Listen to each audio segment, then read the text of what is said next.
నమస్తే, welcome to our channel. నేను సిరి. అయోధ్య రామ మందిరం ప్రాణప్రతిష్ఠలో పాల్గొంటున్న భారత ప్రధాని నరేంద్ర మోదీ సరిగ్గా 32 సంవత్సరాల క్రితం ఇక్కడే ఉన్నారు. అయితే అప్పుడు రామ మందిరం లేదు, రాముడి విగ్రహం ఒక టెంట్లో ఉండేది.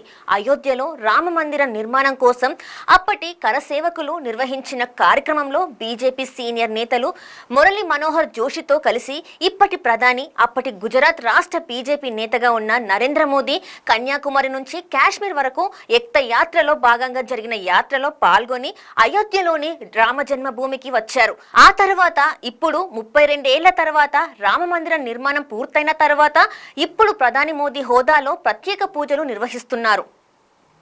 ఇందుకు సంబంధించి కన్యాకుమారి నుండి కాశ్మీర్ వరకు చేపట్టిన ఎక్త యాత్రలో ఆయన ఉన్నట్టు ఫోటోలను సామాజిక మాధ్యమంలో ఆనాటి జర్నలిస్టులు పోస్టు చేశారు.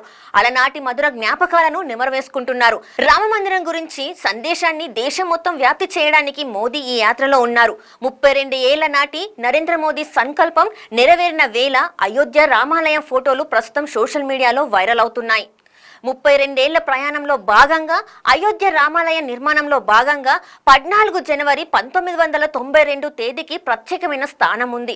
32 ఏళ్ల క్రితం నరేంద్ర మోదీ ఇదే రోజున ఒక ప్రతిజ్ఞ చేశారు. అదేంటంటే 1992లో ఇదే రోజున నరేంద్ర మోదీ కన్యాకుమారి నుంచి కాశ్మీర్ వరకు ఎక్త యాత్రలో భాగంగా అయోధ్యలోని రామ జన్మభూమికి వచ్చారు. ఆ సమయంలో శ్రీరాముడి విగ్రహం టెంట్ కింద ఉండేది. టెంట్ కింద ఉన్న శ్రీరాముడిని దర్శించుకున్న సమయంలో నరేంద్ర మోదీని ఓ విలేకరి అడిగాడు, మళ్ళీ అయోధ్యకి ఎప్పుడొస్తారని. శ్రీరాముడి గుడి కట్టిన తర్వాతే తిరిగి వస్తానని విలేకరికి నరేంద్ర మోదీ సమాధానం ఇచ్చారు. చెప్పినట్టుగానే 30 ఏళ్ల తర్వాత ఆగస్టు 5, 2020న అయోధ్య రామాలయ భూమి పూజ కోసం ప్రధాని మోదీ హోదాలో మోదీ అయోధ్యకు వచ్చారు. ఆ తర్వాత ఇప్పుడు 32 ఏళ్ల తర్వాత జనవరి 22న రామ మందిరం నిర్మాణం అనంతరం బాలరాముని ప్రతిష్టాపనకు మోదీ హాజరై ప్రత్యేక పూజలు నిర్వహించారు.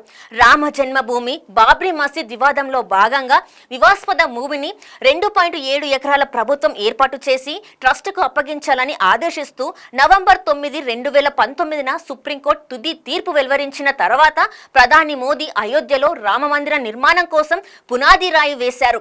రామ్ లల్లా యొక్క ప్రాణ ప్రతిష్ఠ కోసం వైదిక ఆచారాలు జనవరి 22న ప్రధాన వేడుకకు ఒక్క వారం ముందు జనవరి 16న ప్రారంభమయ్యాయి.